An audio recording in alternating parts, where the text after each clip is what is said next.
todos los asistentes. Antes de nada, presentarme, ¿no? Para los que no me conozcáis, mi nombre es Roberto Oliver, soy socio de AFI y responsable de la práctica de finanzas sostenibles aplicada a las entidades de crédito. Y bueno, en primer lugar, me gustaría dar la bienvenida a todos los asistentes y agradecer también su presencia a esta conferencia sobre la integración de los riesgos climáticos o la integración de la gestión de los riesgos climáticos en las entidades de crédito, ¿no? Y para los que no conozcáis, esta conferencia que vamos a desarrollar durante esta mañana, bueno, forma parte de una iniciativa que venimos desarrollando desde AFI en los últimos 3 años y que ya se está convirtiendo en un clásico en el sector empresarial y financiero y que denominamos el mes de las finanzas sostenibles, ¿no? Al final es un ciclo de conferencias relacionadas con la sostenibilidad y centradas en ámbitos o negociados específicos, ¿no? En concreto, en esta tercera edición que hemos celebrado durante este mes de mayo, se han celebrado otras 4 conferencias centradas en aspectos ligados a la sostenibilidad dentro del sector seguros, en la parte de inversiones y gestor de activos, en el ámbito del sector público, también en el ámbito de formación de finanzas sostenibles y con esta quinta conferencia centrada en el ámbito bancario cerramos este ciclo de conferencias de esta tercera edición, bueno, con el principal objetivo de favorecer la divulgación y la promoción de las finanzas sostenibles dentro de todo el sector empresarial y que, bueno, tenemos la satisfacción también de que hayamos contado con más de 1000 inscritos, ¿no? En las diferentes conferencias de este ciclo, ¿no?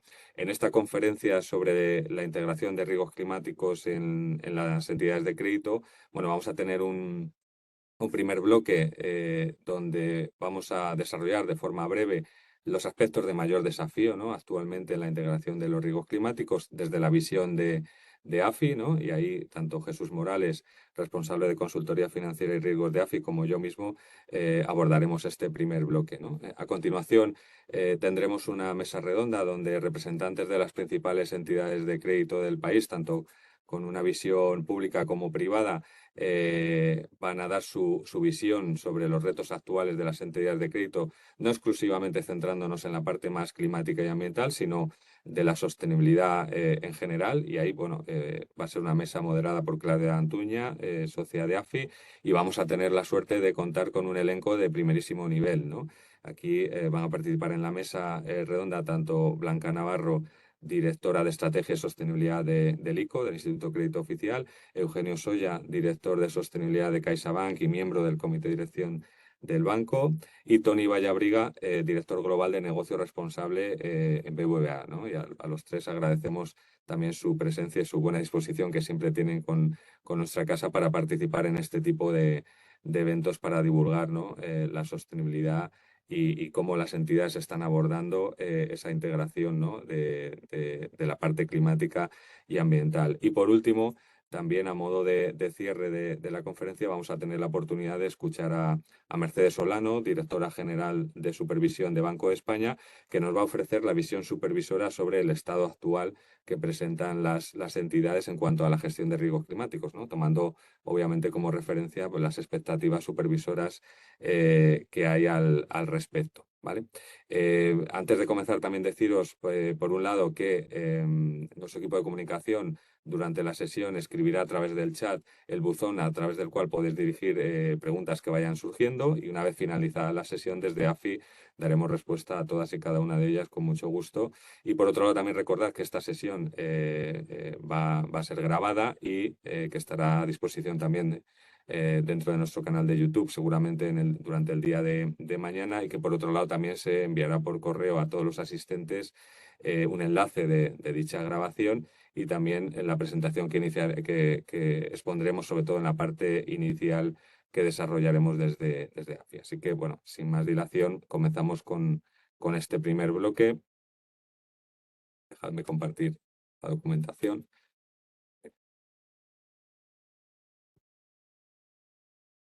Bueno, para dar una visión sectorial, ¿no? Sobre cuál puede ser el estado de situación actual en el proceso de integración del riesgo climático dentro de las entidades de crédito, obviamente no hay que perder de vista que el ritmo de integración que se está produciendo del riesgo climático en las entidades está muy condicionado por el desarrollo regulatorio y supervisor, ¿no? Ya en la misma conferencia que celebramos en el mes de mayo del año pasado, hicimos un repaso a todo el desarrollo regulatorio que se había producido en los últimos años. Claramente había una concentración de desarrollo regulatorio y expectativas supervisoras durante el periodo de 2020 y 2022. Obviamente no vamos a entrar a recordar las principales iniciativas que todo el mundo conoce, pero sí, permitidme a modo de inventario hacer una recopilación de las principales novedades regulatorias que se han producido en los últimos 12 meses, ¿no? Desde la última vez que tuvimos una sesión similar, ¿no? En mayo del año pasado.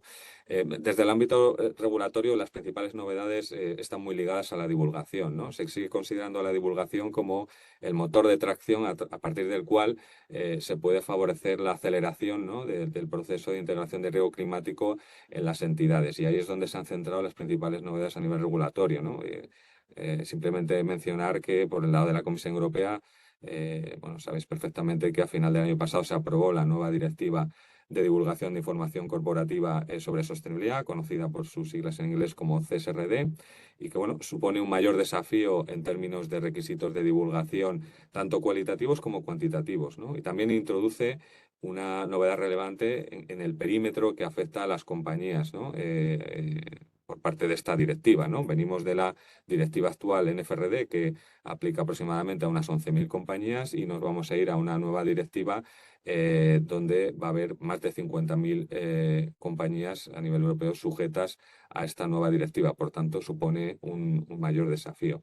También por parte de la Comisión Europea, destacar como novedades en los últimos meses que por el lado de la taxonomía ambiental, ya decíamos el año pasado que bueno, ya contábamos con un marco general de taxonomía ambiental, ya se habían desarrollado los criterios técnicos de 2 de los 6 objetivos ambientales que propone la taxonomía, mitigación y adaptación, y en los últimos meses ya se está trabajando en el borrador del desarrollo técnico de los 4 objetivos ambientales restantes, ¿vale? De hecho, la semana pasada finalizó la consulta de un primer borrador que ya circuló a la Comisión Europea y se espera que el desarrollo técnico definitivo de estos 4 objetivos ambientales pues, se apruebe de cara a final de año, ¿vale? Siguiendo por el lado regulatorio y centrándonos en la Autoridad Bancaria Europea, la EBA a final del año pasado publicó o actualizó su hoja de ruta en sostenibilidad con un horizonte temporal hasta 2025, donde hacía un énfasis en determinados aspectos donde va a centrar su desarrollo, ¿no? Uno de ellos, como no podía ser de otra forma, es el tratamiento prudencial de las exposiciones en función de su sostenibilidad. Sabéis que era uno de los mandatos que tenía la EBA por desarrollar, el que sea capaz de pronunciarse sobre cuál tiene que ser el tratamiento en términos de asignación de capital a las exposiciones en función de su componente de sostenibilidad. Sabéis que hay 2 grandes alternativas, una que vaya por el pilar 1 de Basilea y otra que vaya por el pilar 2. Y bueno, en principio la EBA se había propuesto como objetivo de cara a mitad de este año, pues emitir el informe definitivo sobre su propuesta en este sentido, ¿no? También dentro de esa hoja de ruta se destaca el ámbito de divulgación, ¿no? Que como decíamos antes está siendo ese motor de tracción para acelerar todo el proceso de integración de riesgos climáticos. Y ahí en este ámbito de divulgación, bueno, ya tenemos durante estos últimos meses han entrado en vigor unas nuevas plantillas de divulgación de Pilar 3, tanto de sostenibilidad como de taxonomía, y a buen seguro será un ámbito que seguirá evolucionando, ¿no? También dentro de esa hoja de ruta, la propia EVA destaca como ambición pues, seguir evolucionando las metodologías de pruebas de resistencia climáticas. Bueno, ya la mayor parte de vosotros conoceréis que durante 2022 se realizó la primera prueba de resistencia climática liderada por Banco Central Europeo y bueno, se considera un ejercicio piloto que a buen seguro habrá que seguir evolucionando. Y por último también la EVA va a dar prioridad en este horizonte temporal en los próximos 3 años también al desarrollo de metodologías para poder etiquetar correctamente los productos ASG, ¿no? Especialmente en la parte más climática y ambiental y tratar de mitigar el greenwashing risk, ¿no? Este sería un poco el repaso a nivel regulatorio de estos últimos meses.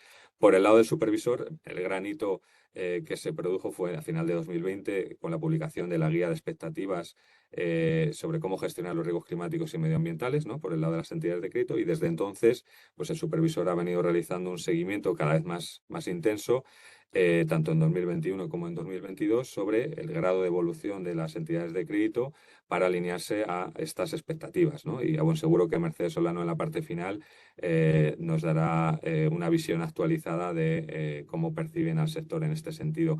En paralelo, también el año pasado, como decía antes, se desarrolló la primera prueba de resistencia climática liderada por el Banco Central Europeo, e incluso a final del año pasado comenzaron a realizarse las primeras inspecciones in situ relacionadas con riesgos climáticos y medioambientales. Por tanto, es una prioridad clave para el supervisor, también para su horizonte temporal de 2023-2025, ¿no? La gestión del riesgo climático.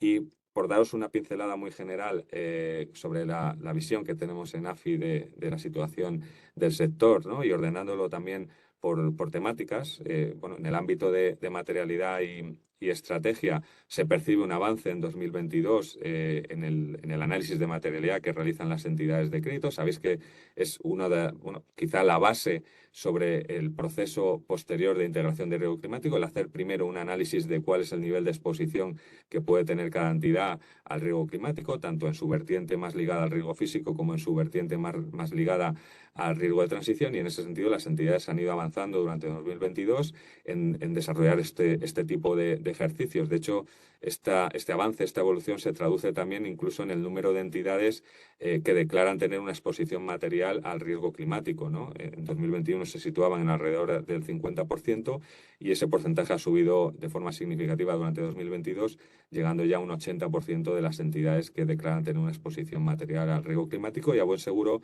este porcentaje seguirá subiendo. No obstante, también aquí en este sentido cabe destacar que todavía hay un margen de mejora relevante a la hora de realizar este tipo de análisis, este tipo de ejercicios, pues añadiendo un componente más cuantitativo, ¿no? Hasta ahora, con carácter general, se está desarrollando pues, análisis de materialidad con un enfoque más cualitativo. En términos de estrategia, de cómo incorporar el riesgo climático en la estrategia, bueno, pues esta incorporación está condicionada en muchos casos a los compromisos de iniciativas de autorregulación que han ido adquiriendo las entidades de crédito, especialmente ligados a los procesos de descarbonización, y aquí en este sentido todavía hay un trabajo por hacer, ¿no? Y es que más allá de que haya un objetivo final, ¿no? Que es la base de estas iniciativas de autorregulación, hay que desarrollar la senda para llegar a ese objetivo final, objetivos intermedios, y aterrizar esos objetivos también en términos de políticas, ¿no? Para poder bueno, alcanzar esos compromisos. Y eso está muy ligado con el siguiente punto que destacamos aquí en la diapositiva dentro de este bloque de materialidad y estrategia, ¿no? Y son los avances que se están produciendo en un gran número de entidades en cuanto a la exigencia de compromisos y planes de descarbonización que están exigiendo las entidades de crédito a sus contrapartes, especialmente a las contrapartes de mayor tamaño, ¿no? A las contrapartes en el ámbito mayorista, ¿no? Y a buen seguro que este proceso también de exigir estos planes de descarbonización se extenderá a medio plazo pues, a contrapartes pues, de menor tamaño, ¿no? Y aquí en este sentido también cabe destacar que esto no es solo un compromiso que se adquiere en el ámbito de concesión, sino que después hay que dar seguimiento para ver si las contrapartes efectivamente están cumpliendo estos planes de descarbonización, ¿no? Y las entidades de crédito también tendrán que definir su propia estrategia sobre qué protocolo de actuación van a seguir en el caso de incumplimientos por parte de las contrapartes de sus planes de descarbonización, ¿no? Que a buen seguro, al menos en un estadio inicial, puede haber un número relevante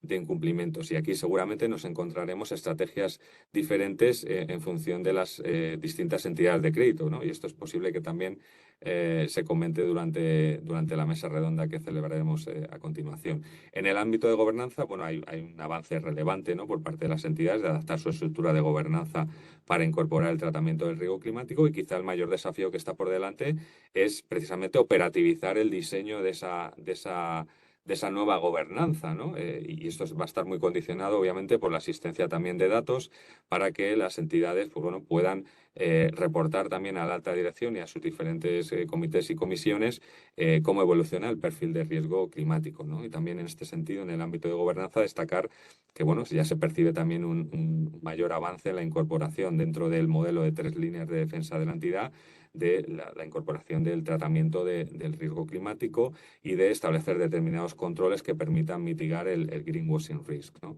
En términos de marco de apetito al riesgo, también quizás de los aspectos que más ha avanzado junto con gobernanza.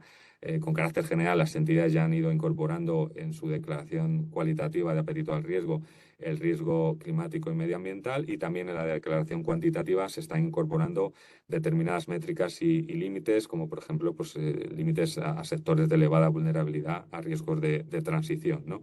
Aquí en este sentido, en términos de marco de apetito al riesgo, bueno, todavía hay un trabajo por delante en cuanto al proceso de desagregación de límites, ¿no? Especialmente en aquellas entidades pues, de mayor tamaño, de mayor complejidad, que tienen una estructura amplia de subsidiarias, ¿no? Y también en avanzar en los protocolos a seguir en el caso de ruptura de límites, ¿no? Y esto también está, en cierto modo, relacionado con lo que avanzábamos antes de definir también la estrategia a seguir en cuanto a posibles incumplimientos de los planes de descarbonización de las contrapartes, ¿vale? En términos de datos, bueno, aquí no descubro nada nuevo si digo que este es uno de los grandes desafíos para integrar correctamente el riesgo climático en las entidades de crédito, ¿no? Y sabéis perfectamente que, bueno, para las grandes contrapartes ya existe cierta información pública y es más asequible el proceso de obtención de información, pero para las medianas y pequeñas contrapartes todavía hay unas lagunas de información importantes, en tanto en cuanto no están obligadas a día de hoy a divulgar su perfil de riesgo climático, ¿no? Y ahí en este sentido, pues las entidades también están avanzando para cubrir ese gap de información que existe ahora mismo en desarrollar también modelos de datos, ¿no? Tanto para estimar emisiones de CO2 de contrapartes como incluso para estimar las propias certificaciones energéticas o EPCs, ¿no? Obviamente estos modelos tienen un margen de mejora importante, sobre todo para añadir ese carácter más predictivo, ¿no? Ese enfoque más predictivo, y también añade una dificultad, y es la complejidad que tenemos a día de hoy o que tienen a día de hoy las entidades para poder contar con una visión integral del cliente desde el punto de vista ESG que sea homogénea, ¿no? Bueno, pues seguramente las personas que estáis aquí, que pertenecéis a alguna entidad de crédito, estáis sufriendo que muchas veces para completar toda la información que es necesaria de un cliente en términos ESG, pues tienen que convivir datos reales con datos estimados o incluso datos de un proveedor con datos de otro proveedor que a veces no siempre ofrecen una visión homogénea y una trazabilidad adecuada, ¿vale? Y también en términos de datos, pues se ha producido un avance en el sector dentro de todo el proceso necesario de recopilación de información de contrapartes relacionada con taxonomía, que sabéis que también el propio marco de taxonomía te exige una serie de requerimientos de divulgación, ¿no? Basados en las contrapartes que están sujetas a divulgar, y ahí bueno, se han desarrollado algunas iniciativas sectoriales para al menos que ese proceso de captura de información se realice de forma homogénea, ¿no? Dentro de un buen número de entidades financieras, pero sin duda también hay mucho trabajo que hacer para tratar de automatizar en mayor medida ese proceso de captura de información. En este sentido, CSRD puede ayudar parcialmente en tanto en cuanto va a aplicar a un mayor número de contrapartes, pero tampoco va a ser la solución completa, ¿no? Y para finalizar este repaso en cuanto a la integración del riesgo ESG en el proceso de gestión del riesgo de crédito, que sabéis que el riesgo de crédito es el principal riesgo afectado por el riesgo climático y medioambiental, decir que con carácter general, a día de hoy, no hay un gran número de entidades de crédito que tengan integrado el riesgo de crédito, el riesgo climático en todas las fases del ciclo de gestión del riesgo de crédito. Y por distinguir esas diferentes fases, bueno, sí que se percibe un avance mayor en el ámbito de la concesión, es decir, ya hay un gran número de entidades que desarrollan procesos de due diligence en operaciones finalistas y en sectores vulnerables, al menos de clientes mayoristas, y en un buen número de casos ya se empiezan a ver entidades que empiezan a aplicar procesos de calificación o de rating ASG dentro de su proceso de concesión de riesgos, ¿no? Y bueno, y aunque quizá es una de las fases del ciclo de riesgo de crédito más avanzado en términos de integración de riesgo climático, todavía hay bastante trabajo por hacer en esta parte de concesión a la hora de profundizar en la información de las contrapartes, por ejemplo, en el ámbito de la geolocalización de todos sus activos. También, aunque hay entidades que ya empiezan a utilizar esas metodologías de rating ESG, es cierto que en muchos casos son soluciones parciales que cubren solo una parte de la cartera, quizá en las grandes contrapartes, y también las diferentes metodologías que se van viendo en el mercado, pues muchas veces son muy heterogéneas entre sí y es difícil también hacer una comparativa al respecto, ¿no? Y ahí también a continuación mi compañero Jesús, pues haremos un mayor hincapié en este aspecto con algún tipo de enfoque que se pueda contemplar. Y también hay que seguir avanzando dentro de ese propio proceso de concesión de riesgo de crédito a la hora de compatibilizar este análisis ASG que hay que empezar a hacer también de los clientes con el análisis tradicional más económico-financiero que se venía realizando, ¿no? Y empezar a incorporar dentro del proceso de análisis de la operación y del cliente, pues también qué impacto supone la aprobación de la operación que se esté analizando dentro de la estrategia de la intensidad de emisiones financiadas y de ese proceso o esa estrategia de descarbonización de la entidad de crédito. En el ámbito de seguimiento, al igual que en concesión, quizás es de los aspectos dentro del ciclo de gestión de riesgo de crédito más avanzados. Ya las entidades con carácter general ya van desarrollando su cuadro de métricas pues para hacer seguimiento sobre el perfil de riesgo climático. Ya se empiezan a ver métricas bastante comunes, ¿no? Como la intensidad de emisiones de la cartera financiada o el establecimiento de LTVs por hipotecas en función de la vulnerabilidad de las áreas que se ven más afectadas al riesgo físico. Pero todavía hay que avanzar también, al igual que en la concesión, en la integración de este seguimiento del riesgo ASG dentro de las dinámicas generales de seguimiento de los clientes, ¿no? Tanto en políticas de watchlist como en cuanto al seguimiento de los planes de descarbonización de las contrapartes o incluso en la consideración de elementos de mitigación y covenants, ¿no? Que se puedan establecer, ¿vale? Y luego dentro de este ciclo de gestión de riesgo de crédito hay otros ámbitos, otras fases que presentan un menor grado de evolución, ¿no? Que en la parte de concesión y seguimiento, como puede ser el pricing, ¿no?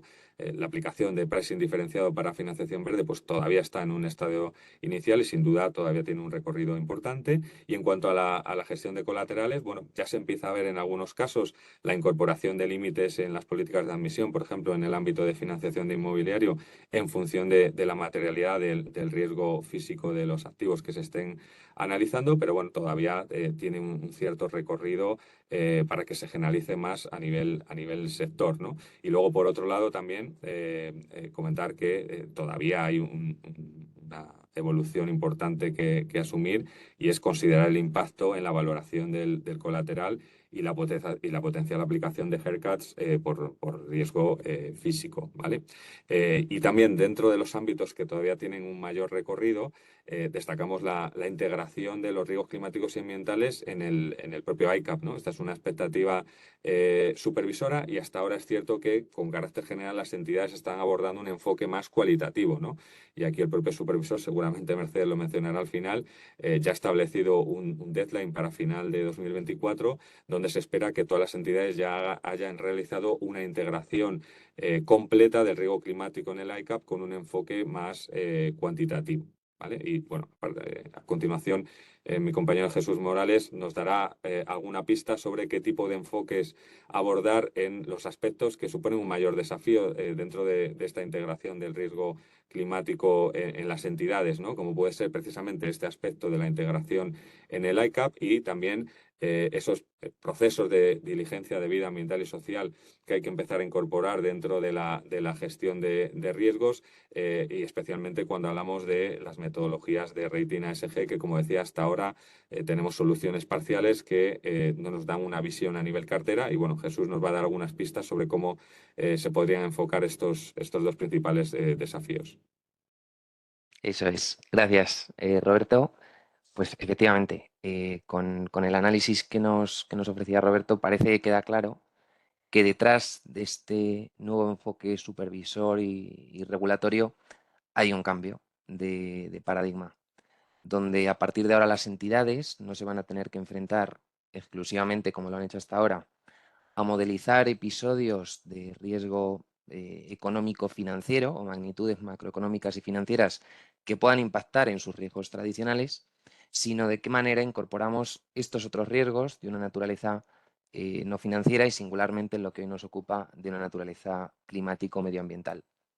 Todos sabemos ya la importancia que tienen estos análisis de materialidad en relación a los riesgos de transición y a los riesgos físicos, pero como apuntaba Roberto, y sobre todo a la luz de las reflexiones de la Thematic Review, parece claro que hay dos retos que emergen sobre los demás y que tienen que ver con la disponibilidad de información y, por otro lado, la generación de metodologías que, fijaos, nos tienen que permitir proyectar este tipo de fenómenos y hacerlo además con unas dimensiones temporales que no son similares a las que veníamos utilizando tradicionalmente, ¿no? Bueno, si continuamos en la presentación vais a ver, claro, en ese primer reto, ¿no? Que es el de la disponibilidad de información, ¿qué nos encontramos? Bueno, nos encontramos con que necesitamos conocer efectivamente la huella de carbono de nuestros acreditados, también la certificación de eficiencia energética como los dos principales vectores que van a medir esa capacidad de mis acreditados para hacer frente a una transición verde. Eh, Merece la pena recordar aquí que la banca no es un agente económico especialmente afectado por la transición verde y, sin embargo, por esta prescripción normativa y por ser precisamente el que canaliza financiaciones a la economía real, está llamado a ser el que tome decisiones de manera al menos más inmediata. En esa captura de información de la que os hablo, el reto fundamental son las pymes y lo que nos estamos encontrando es con una dualidad entre empresas, contrapartes para la banca, que divulgan sus estados de información no financiera y, por lo tanto, aquellos de los cuales sí podemos obtener información valiosa, como lo son, desde luego, las emisiones de gases de efecto invernadero, y también aquí la distinción por scopes que ya nos pedía el supervisor en los últimos test de estrés climáticos. En su caso, la utilización de plataformas privadas, ¿no? Como puede ser Bloomberg, Reuters u otros proveedores de información, o incluso el propio Ministerio de Transición Ecológica, que ya pone a disposición de todos los ciudadanos una base de datos de aproximadamente 2.500 empresas españolas que comunican su huella de carbono. ¿Qué más referencias podemos encontrarnos si avanzamos en la presentación, Roberto? Pues lo que vamos a ver es efectivamente esa dualidad entre cómo estimo mi huella de carbono, la de mis inversiones, la huella de carbono financiada, distinguiendo entre empresas, como os digo, de las que sí conozco información, de las que sí hay reporte de esa huella de carbono, de aquellas otras de las que tengo que hacer algún tipo de aproximación.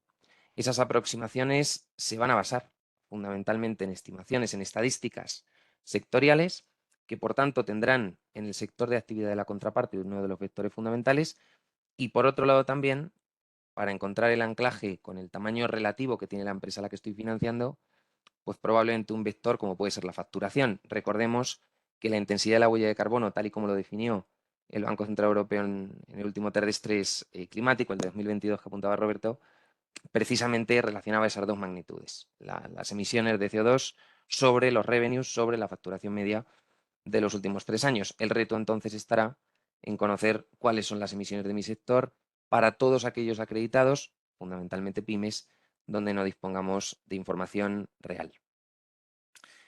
Si continuamos con esta visión de análisis de materialidad, desde luego nos ocupamos también de los riesgos físicos, esa probabilidad de impago del acreedor, no por transicionar a una economía verde, sino por padecer episodios que podemos llamar como altamente catastróficos. Aquí el reto, en primer lugar, en esos análisis de materialidad, será la identificación de qué episodios son relevantes para la entidad.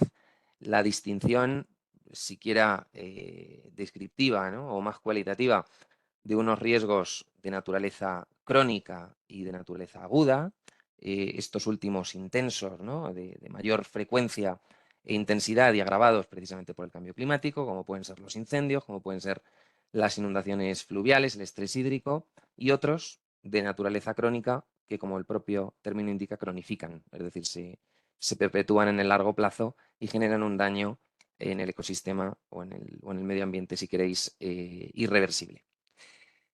En esta distinción, nuestras principales fuentes de información pues van a ser proveedores, de nuevo, si lo vemos en la siguiente página, efectivamente, es el propio supervisor, era la EVA entonces, era el Banco Central, los que nos identificaban cuáles podían ser algunos de los proveedores que utilizábamos. En España tenemos, desde luego, el Ministerio de Transición Ecológica con herramientas como Adapteca, que nos dicen cuál es la senda de precipitaciones, de temperaturas a nivel granular, a nivel municipal, y a nivel internacional otro tipo de plataformas como esta del World Resources Institute. En cualquier caso, la lógica que subyace, y esto es lo fundamental, es, primero, la identificación de cuál es el tipo de riesgo que estamos analizando, riesgo físico, si es crónico o es agudo, qué importancia relativa tiene ese riesgo para nuestra entidad y cómo lo singularizamos a partir de un ejercicio, que apuntaba también Roberto antes, de geolocalización, en primer lugar. En segundo, que discrimine entre tipologías de inmueble, y es que no va a ser igual el impacto que tenga un episodio de sequía en una finca rústica, en un cultivo, que lo que pueda tener en una vivienda, en una gran urbe.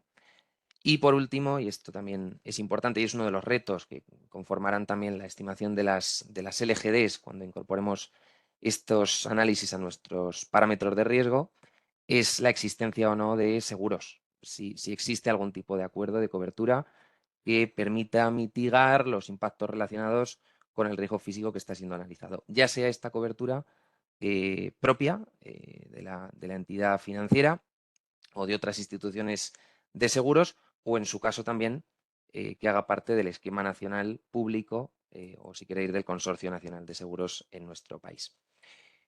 Ahora nos ocuparíamos también de algo fundamental, que son las métricas, ¿no? Sin duda, os decía antes, el TER de estrés yo creo que ha hecho un buen ejercicio de aprendizaje para identificar cuáles son esas métricas que podemos ir incorporando, no solo a la ICAP, pero en su caso también al marco de apetito por el riesgo, e ir identificando también unos umbrales objetivo a partir de los cuales podamos monitorizar si con el tiempo conseguimos superar esas estimaciones. Por ejemplo, antes os hablaba de la determinación de la intensidad de la huella de carbono, desde luego no solo, ¿no? También nos hablaba el Banco Central Europeo de la dependencia de nuestros ingresos a industrias más intensivas en la emisión de gases de efecto invernadero y, desde luego, por supuesto, cómo integraremos también estos otros riesgos físicos o, más adelante, y en relación con la taxonomía, las ratios, si queréis, que se oficializan en mayor medida, que son la ratio de activos verdes, GAR, o incluso el VITAR, ¿no? Que es esa otra versión para pymes. Nuestro objetivo final, ¿cuál debería ser? Creo que lo apuntaba Roberto en las expectativas supervisoras, ser capaces de generar una estimación, una proyección que incorpore pruebas de resistencia a este tipo de riesgos climáticos, entendiendo que habrá impactos de orden microeconómico por la transformación que hacen los canales de impacto de esos fenómenos medioambientales, ya sean o climáticos, ya sean riesgos de transición o físicos en nuestras carteras de inversión.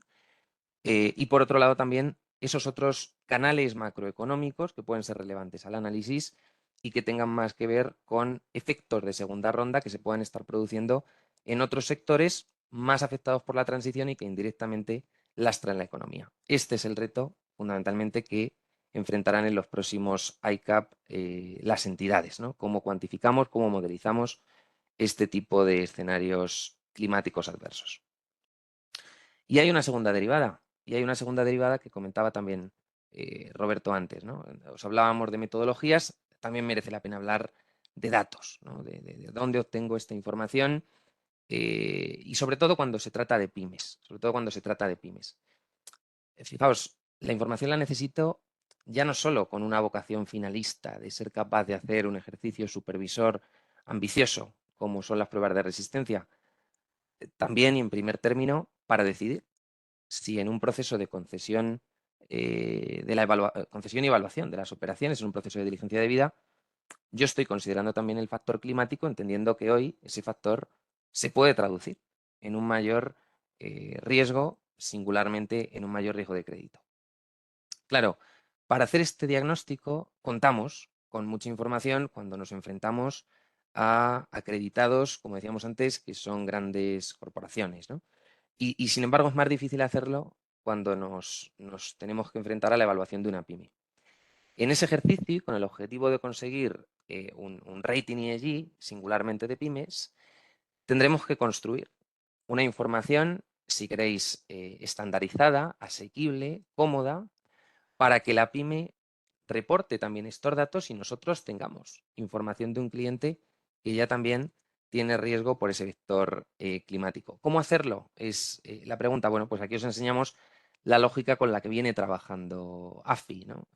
Por un lado, identificación del primer módulo, que es el de consumo energético, identificación de cuál es el riesgo de transición de mi contraparte, si existe certificación de eficiencia energética en los inmuebles que sirven de sedes o que sirven de locales comerciales a esa institución, a esa contraparte, pero también el resto de consumos, el resto de suministros, el resto de desplazamientos en vehículos propios o ajenos que conforman su huella de carbono, al menos en los primeros dos scopes y en una lógica similar a la de la calculadora de carbono que también conocemos del Ministerio de Transición Ecológica.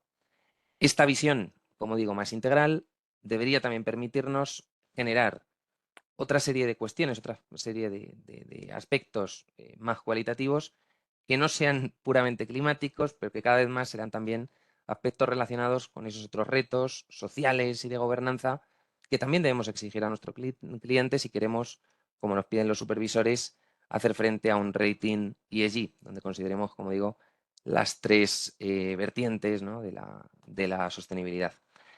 Y en ese último punto, o un último reto que tendremos, será la comparabilidad. Cómo soy capaz de discriminar, de diferenciar entre diferentes tipos de cliente. ¿Y para qué necesito esta información? Bueno, yo creo que Roberto nos daba antes algunas pistas. Desde luego, para conocer si hay capacidad o no de financiación, en su caso, con unos límites que pueden ser más pronunciados en industrias más intensivas, en lo que nos toca al cambio climático, en lo que nos toca a los riesgos climáticos. También en la determinación de un pricing que puede ser diferente e incluso en ese acompañamiento en los planes de descarbonización que cada vez más estarán presentes en la práctica de financiación y de acompañamiento a las empresas. Aquí tenemos alguna otra referencia más, pero creo que fundamentalmente, Roberto, con esto podemos dejarlo aquí. Muy bien, Jesús, muchas gracias. Bueno, pues después de hacer un repaso, ¿no? Interesante, ¿no? A cuáles son los aspectos que tenemos por delante, ¿no? Para que las entidades también terminen de integrar los riesgos climáticos y cuáles son esos aspectos de mayor desafío y cómo se pueden enfocar. Vamos a dar paso también a uno de los platos fuertes también de la sesión, que es esa mesa redonda donde representantes de las principales entidades, pues seguro que nos ofrecen una visión muy interesante no ya exclusivamente de la parte climática ambiental, sino de la sostenibilidad en su conjunto. Y ahí doy paso a mi socia, Claudia Antuña, que va a moderar la mesa. Fenomenal, gracias Roberto. Y de nuevo, bueno, pues agradecer a todos los que nos estáis acompañando durante esta jornada y a los tres ponentes que anteriormente ya presentó Roberto, pero permitidme que de nuevo vuelva a darles la bienvenida a esta mesa. Nos acompaña Blanca Navarro, directora de Estrategia y Sostenibilidad del ICO, Toni Vallabriga, director global del negocio responsable en BBVA, y Eugenio Soya, director de Sostenibilidad de CaixaBank y miembro del comité de dirección del banco.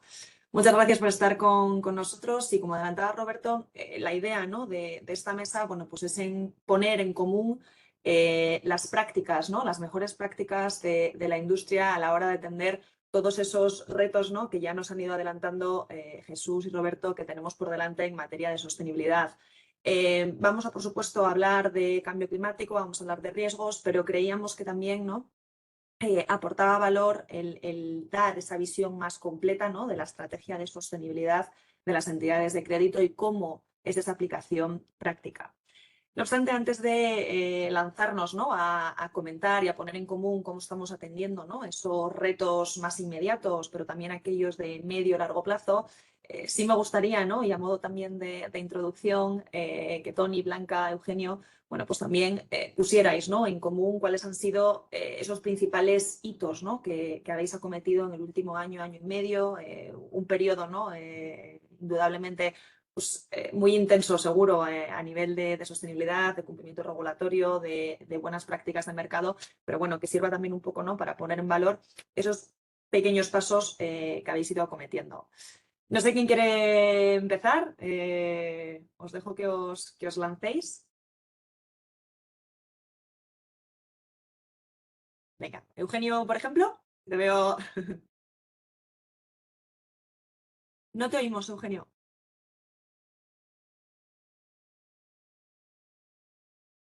Bueno, si queréis, mientras resolvemos los problemas técnicos, Tony, ¿te animas tú a...? Y venga, oye, pues oye, enhorabuena por la jornada y por la iniciativa. Pues sí, compartir muy brevemente. Esto se está acelerando de una forma muy importante, ¿no? Nosotros situamos la estrategia, la sostenibilidad como una prioridad y yo destacaría en el último año y medio como siete hitos muy relevantes, ¿no? El primero, lógicamente, es el haber ampliado nuestro objetivo de movilización de financiación sostenible hasta los 300.000 millones de euros entre 2018 y 2025 y llevamos ya pues movilizados 150.000 millones de euros, por lo cual yo creo que ese es el primer granito, ¿no? O sea, estamos avanzando en movilizar a escala la financiación sostenible que se necesita, tanto en la parte climática ambiental como en la parte de inclusión, crecimiento inclusivo, que ya representa un 21% de la movilización. El segundo gran hito es que hemos ya fijado objetivos intermedios en 6 sectores clave de descarbonización, en línea con el escenario de la Agencia Internacional de la Energía, de cero emisiones netas, con lo cual ya tenemos un tracking que se está incorporando ya en nuestro día a día de alineamiento.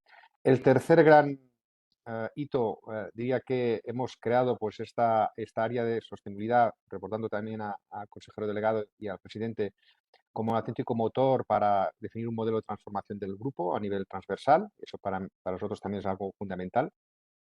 El cuarto hito es la progresiva integración en la gestión de riesgos. Ya apuntabais en la presentación, tanto Roberto como Jesús, y la creciente presión también por parte de los supervisores. Pues estamos en este proceso de implementación progresiva de un modelo integral de gestión de riesgos. Luego comentaremos un poco más con calma. Otro hito también que me gustaría destacar es la inversión realizada de carácter muy relevante en capacitación, en formación a los equipos. Tenemos a más de 100.000 empleados que han tenido formación en sostenibilidad en los últimos año y medio y ahora estamos activando un plan con 20.000 empleados en roles muy específicos para realmente capacitar en este reto mayúsculo que tenemos.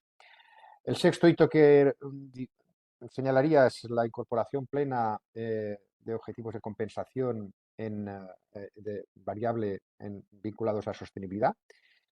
Hace ya 3 años incorporamos el objetivo de la movilización, de la financiación sostenible para todos los empleados. Y este año hemos incorporado en nuestro modelo de incentivos a largo plazo estos objetivos de descarbonización sectorial para los risk-takers del grupo, ¿no? Y finalmente destacaría como hito el séptimo es esa progresiva digamos, apuesta por una mayor transparencia. Llevamos ya 4 reportes TCFD publicados y en el último, en concreto, de hace pocas semanas, hemos ya elaborado una primera versión de nuestro plan de transición siguiendo las recomendaciones que ha elaborado GFANS en materia de planes de transición. Yo destacaría estos 7 grandes hitos. Gracias. Muchas gracias, Tony. Desde luego un año intenso, sin duda. Eugenia, no sé si... No, seguimos teniendo los problemas, pero bueno, te damos unos minutos más. Blanca. Venga, pues Celico. me lanzo yo. Muchísimas gracias por la invitación. Es un honor estar aquí en esta mesa y además muy oportuna. Pues bueno, escuchando a Tony en menor escala, pero pues bueno, los hitos podrían ser, o sea, hay cierto paralelismo. Si echamos la vista atrás y comparamos lo que era el grupo ICO hace año y medio y lo que es ahora, así como gran logro podríamos decir que hemos incorporado los factores ESG de manera transversal en todas las áreas de la casa y los hemos medido. Para nosotros eso es algo bastante relevante. La cultura ESG, ya no hay áreas dentro de la casa que piensen que no va con ellos, o sea, tienen una conciencia clara de que todos estamos dentro de integrar estos aspectos. Desde un punto de vista corporativo, pues por ejemplo este año con el estado de información no financiera, pues se hizo un análisis de doble materialidad, no se había hecho todavía. En el pasivo se ha ido aumentando el análisis del impacto de las emisiones en términos tanto verdes como sociales. En las áreas de activo, pues el seguimiento de indicadores, análisis, ayuda a estructurar a nuestros clientes de los préstamos verdes y ligados a la sostenibilidad. Y ahora hemos comenzado, aquí hay todavía recorrido, a incorporar los riesgos derivados del clima a la valoración de los riesgos financieros. Sí que hemos empezado como primer paso pues, a hacer un análisis de la medición de las emisiones financiadas de CO2. Si nos preguntamos cuáles son las acciones que nos han llevado a este objetivo último, ¿no? de conseguir que toda la empresa haya incorporado este reto. Pues consideramos que algo muy relevante fue la creación de una comisión de sostenibilidad. Al principio era un órgano interno, ahora ya es un órgano colegiado presidido por nuestro presidente. Eso ha llevado a conseguir que toda la organización vea un tema transversal con los aspectos de ESG. Se ha ampliado también tanto las áreas de riesgos como la dirección de sostenibilidad en términos pues, de análisis de metodologías o análisis de riesgos ESG. Y luego esta transversalidad se ha concretado porque hemos incorporado en la estrategia 22-27 y también en el plan de actuación del año 22 y del año 23, el objetivo de que al menos el 40% de la nueva actividad sea sostenible. Y la hemos vinculado, como también comentaba Tony, la hemos vinculado con la retribución de los trabajadores del grupo ICO. Además, en el plan de formación, todos los empleados de ICO tienen que pasar una formación en finanzas sostenibles, con lo cual todo esto yo creo que ha ayudado bastante. Muchas gracias, Blanca. Nada. Gracias también, ¿no? Por esa concreción y yo creo que por muchos paralelismos que hemos ido viendo con lo que comentaba Tony de la necesidad de esa formación, de movilización, y cómo no elevar también esa responsabilidad de la sostenibilidad hasta los máximos órganos, ¿no? de dirección. Y creo que ahora sí ya tenemos a Eugenio. ¿Nos escuchas bien, Eugenio? Os escucho lejísimos, pero bueno, oye, esto es como la sostenibilidad. Hay que ir continuamente Exacto, ¿Puedo dar un poquito de voz, por favor, que es que no oigo?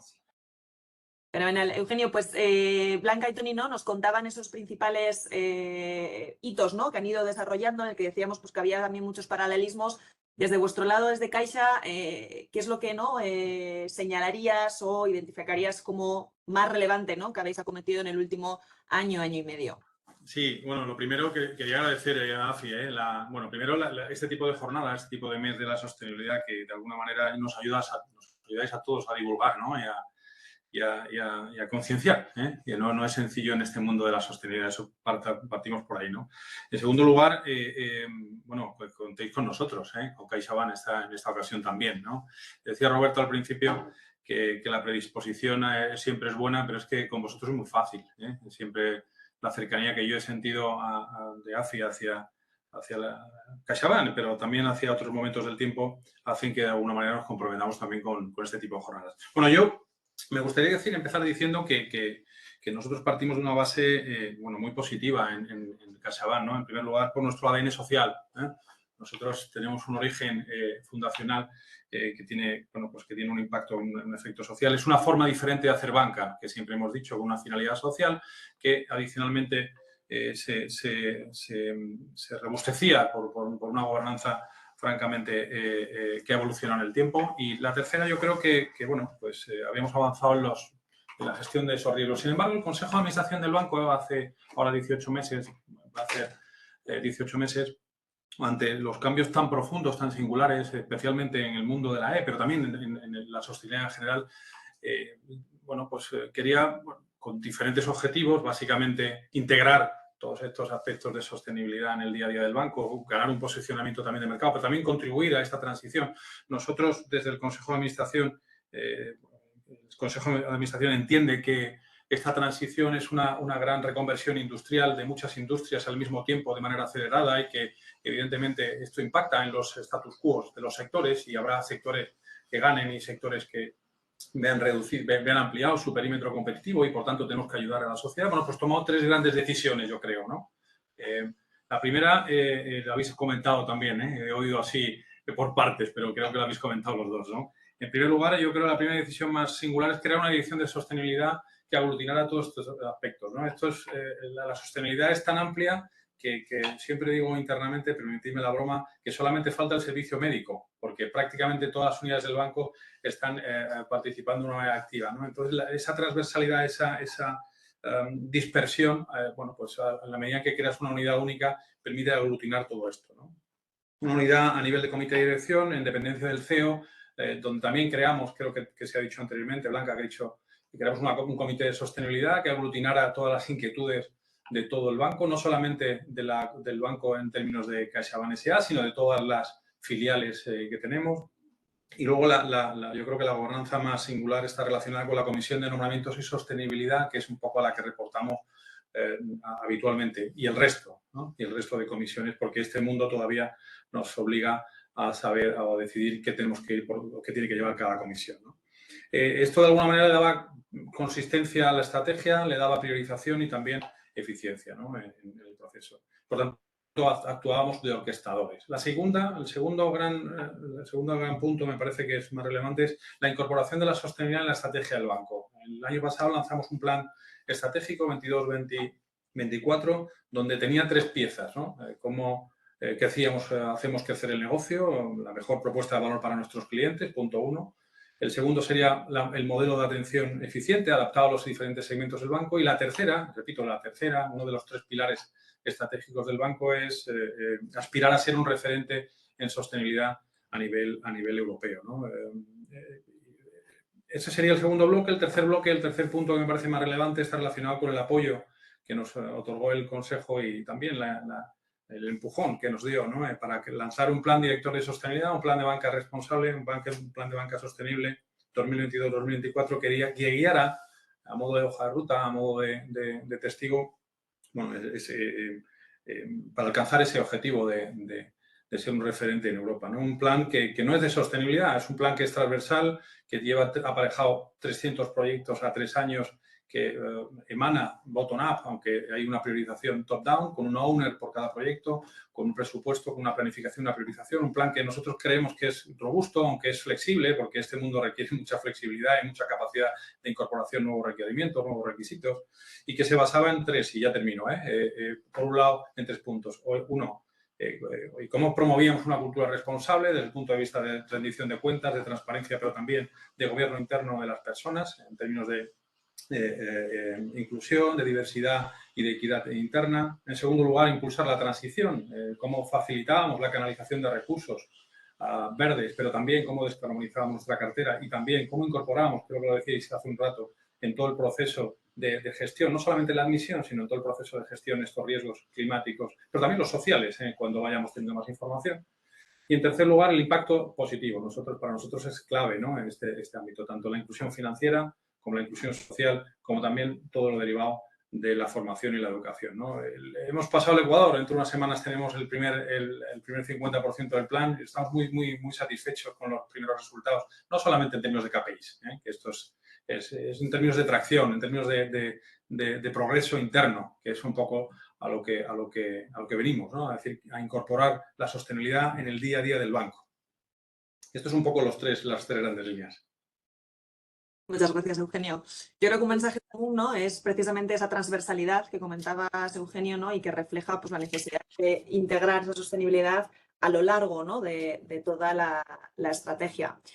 Vamos a ver ahora, ¿no?, y precisamente atendiendo un poco a esa transversalidad, ¿no?, y no quedándonos únicamente en la parte de riesgos climáticos, o en la parte más medioambiental, vamos a ir viendo, ¿no?, algunos de los puntos clave o de los grandes retos, ¿no?, que tenemos a medio y largo plazo. Y uno de ellos, y que ya adelantaban también Roberto y Jesús en su intervención, es precisamente bueno, esa falta, ¿no?, de información, de información también estandarizada, homogénea, especialmente cuando nos referimos, ¿no?, a esas contrapartes de pequeñas y medianas empresas. Aprovecho, ¿no?, y sigo contigo, Eugenio. ¿Vosotros cómo estáis atendiendo, ¿no?, este reto tan relevante en la captura de esos datos ESG tan necesarios para poder llevar a la práctica, ¿no?, vuestra estrategia de sostenibilidad y la gestión correspondiente de los riesgos? Sí, voy a intentar ser más escueto en esta contestación, que la otra creo que me ha alargado un poco. Vamos a ver, yo creo que la falta de estandarización, lo decís bien, ¿no?, y la falta de disponibilidad de los datos de sostenibilidad, yo creo que son uno de los mayores desafíos que tenemos por delante en términos de finanzas sostenibles, eso es claro, ¿no? Yo creo que no sé si decir que la falta de reglamentación global o el exceso de reglamentación heterogénea en diferentes regiones, ¿no? Nos está dificultando, ¿no? La divulgación, ¿no?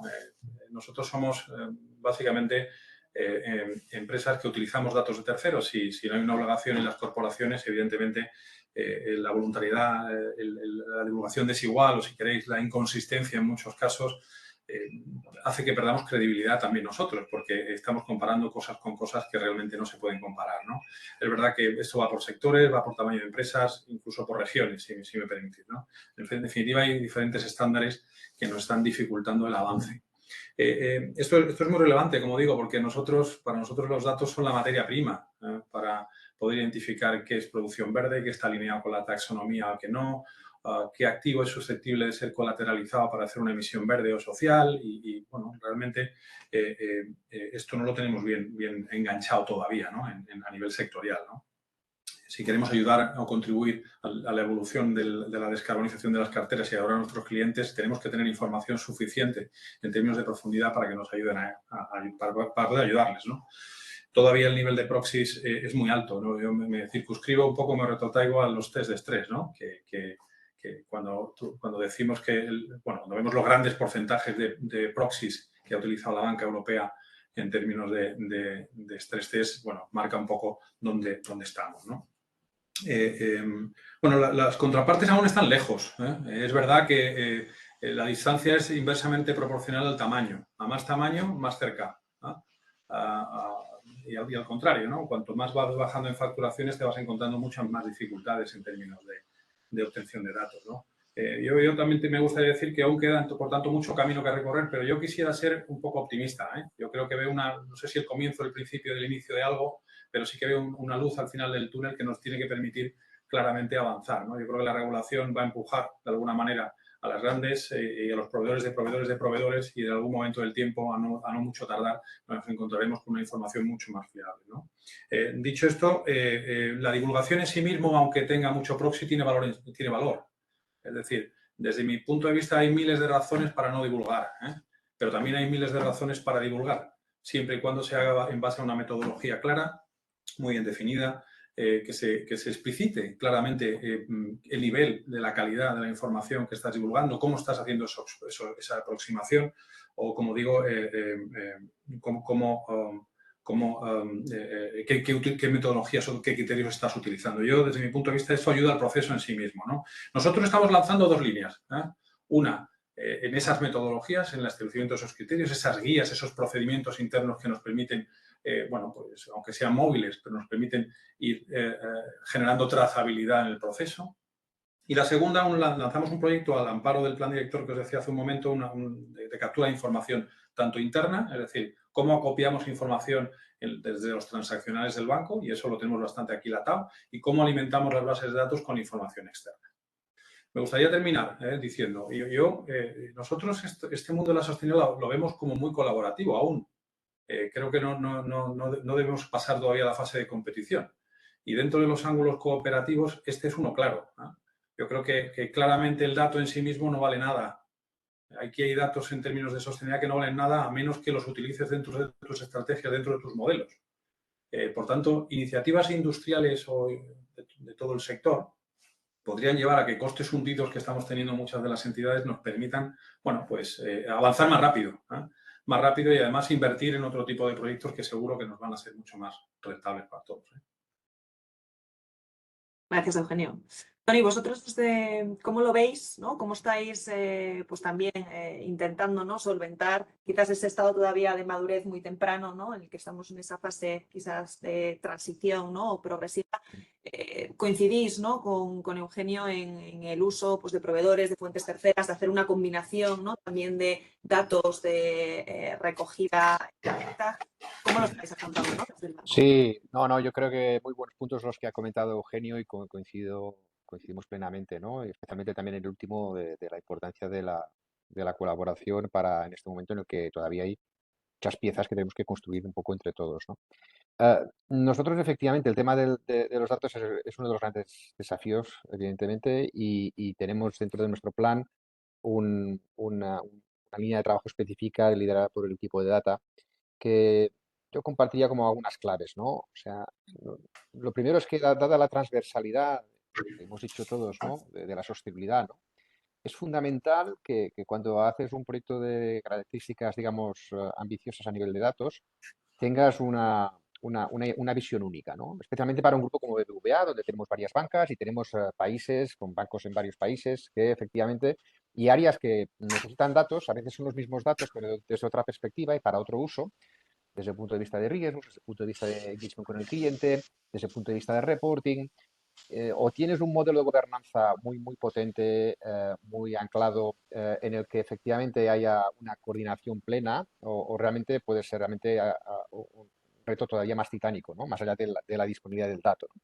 Y eso entendemos que es fundamental para asegurar una robustez del modelo y para tener un poco los mecanismos para que permitan que cuando los datos de los clientes sean de mejor calidad y estén disponibles, pues realmente puedan traccionar a la escala que se necesita, ¿no? Por lo tanto, entender que esto tiene que ser un tema transversal, que tiene que haber una coordinación, un punto de entrada donde se coordine y una gobernanza sólida, y una plena integración de los datos en los procesos y una aspiración a la automatización, ¿no? Si no, no podremos industrializar nunca, ¿no?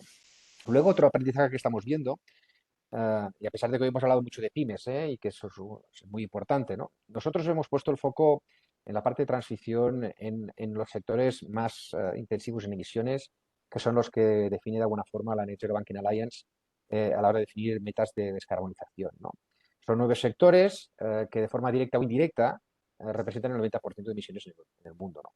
Y en su gran mayoría, a excepción del mundo más de agribusiness y del mundo del real estate, son sectores dominados por compañías medianas y compañías grandes, ¿no?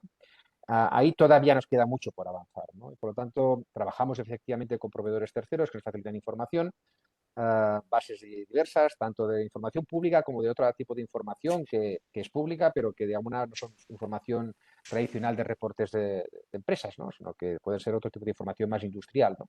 Y eso nos permite pues, tener una visión, digamos, de ejercicio iterativo de aprendizaje, ¿no? No tenemos un modelo perfecto, ni mucho menos, estamos justo empezando, pero ese proceso precisamente es lo que hay que hacer, ¿no? No esperar a tener la información perfecta para empezar a integrar y a desarrollar metodologías que nos permitan tomar decisiones, ¿no? Por lo tanto, el foco lo tenemos hoy todavía en el mundo de la mediana y gran empresa.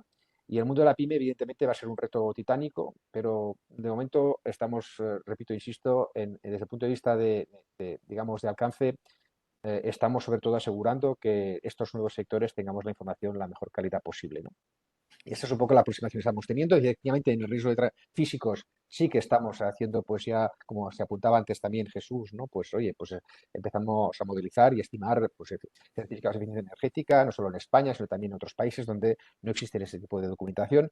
Y eso es absolutamente necesario para tener una información agregada al cliente, ¿no? Con lo cual, yo diría que es un proceso de aprendizaje, pero sí que resaltaría la importancia de tener esa ventaja, esa ventana única de coordinación y de gobernanza que permita realmente que el uso del dato evitemos los riesgos operacionales en grandes instituciones como la nuestra para que efectivamente todo el mundo utilice los datos que tiene sentido que se utilicen, ¿no? Desde luego. Gracias, Tony. Desde vuestra perspectiva, Blanca, ¿no? Quizás es una perspectiva algo diferente, pero ¿cómo estáis abordando también vosotros esa falta de datos, ¿no? ¿O creéis que deben existir bueno, pues mecanismos, ¿no? que promuevan que estas pequeñas empresas o medianas empresas divulguen de manera voluntaria esta información, o debemos facilitar, ¿no? el desarrollo de algún tipo de plataforma única, ¿no? Como ya sabemos que hay algún proyecto, para precisamente agilizar, ¿no? o facilitar la puesta en común de esa información y un poco también, ¿no? lo que se refería a Tony, pues de que la información que se utilice, ¿no? a lo largo de todas las entidades e incluso en el propio sector en conjunto, pues hay información homogénea, ¿no? ¿Cuál es vuestro punto de vista desde aquí, Blanca, ¿no? y cómo lo estáis atendiendo este desafío? Pues suscribo lo que comentaban tanto Eugenio como Tony. Efectivamente, la obtención de datos y que además sean datos con calidad es todo un reto. Y si estamos pensando en aquellas contrapartes que no están obligadas por la norma, como son las pymes, pues todavía más. Yo soy optimista, parcialmente optimista, en la medida que estas empresas son parte de una cadena de valor de otras más grandes y se van a ir viendo obligadas a reportar, irá poco a poco permeando entre ellas, permeando en ellas, pero es cierto que es el principal reto. Para nosotros, para ICO, para el grupo ICO, ese reto de obtención de información es todavía mayor, en tanto que nosotros no tenemos relación directa con las pymes, sino que lo hacemos a través de entidades financieras, a través de los bancos comerciales. Entonces, el acceso a la información de estas pequeñas y medianas empresas pues es limitado y es nuestro principal cliente. Entonces, como quedarnos sin la información no era una opción, y como comentabais anteriormente, el tema es ir empezando a divulgar, capturar datos, sean mejores o peores, siendo conscientes de que hay rango de mejora, pues internamente se ha diseñado un cuestionario que empezó siendo voluntario para las pymes a la hora de, o sea, cuando venían a pedir un crédito, cuando se solicitaba un crédito ICO, se les ofrecía a las pymes la posibilidad de rellenar o no rellenar ese cuestionario. Este año es un cuestionario obligatorio, pero y lleva aparejado un incentivo comercial. Ese cuestionario del que hablamos es un cuestionario muy básico, pero que a nosotros nos sirve, tiene, digamos, un doble objetivo. Por un lado, nos da a nosotros la información que necesitamos o que nos resulta importante a la hora de definir nuestra estrategia de sostenibilidad, pero por otra parte estamos haciendo conscientes o intentamos que a través de este cuestionario se haga consciente a la pyme de la necesidad pues de reflexionar sobre esos criterios de sostenibilidad.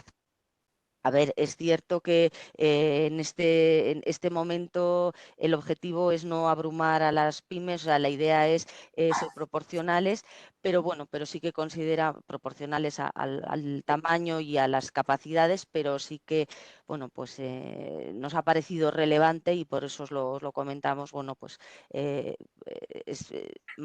comentaros nuestra experiencia, ¿no? Porque, bueno, pues es una forma de traspasar el valor o la importancia de la sostenibilidad también a nuestro tejido empresarial.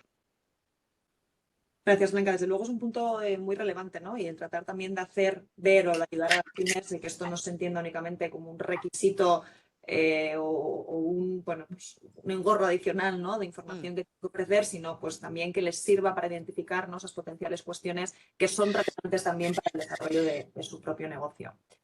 Tony en su intervención ya adelantaba, ¿no? Un poco la necesidad también de estos datos a la hora de abordar esa estrategia relativa a las emisiones netas cero, ¿no? Esos compromisos que derivan de los planes net zero, ¿no? Aprovechando que tenemos con nosotros a dos de las entidades miembros fundadores de la Net Zero Banking Alliance y habiendo cumplido ya, ¿no? 2 años desde el lanzamiento de la iniciativa, bueno, sí me gustaría, ¿no? que Eugenio y Tony pudierais también un poco compartir cómo está siendo, ¿no? la implementación práctica de ese compromiso de alcanzar las emisiones netas cero, ¿no? Un compromiso que ahora nos comentaréis, ¿no? Pero entendemos, bueno, pues que tiene una complejidad muy elevada y que implica grandes transformaciones a nivel de entidad.